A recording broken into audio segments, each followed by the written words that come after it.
Müge indireyim mi seni? Arkamana bak.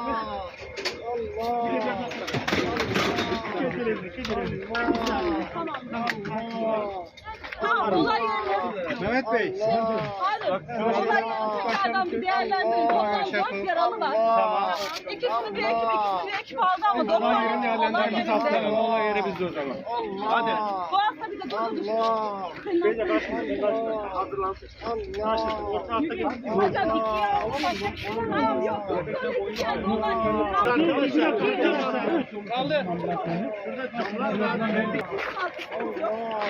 Çek biraz daha. Yukarı doğru. Çek. Dur yukarı doğru tamam. Tamam. Kemerleri yan kapat. Bir dakika yavaş oraya. Kemer tutamazsın hocam. Kemer yukarı atar. Görünce. Burada hocam.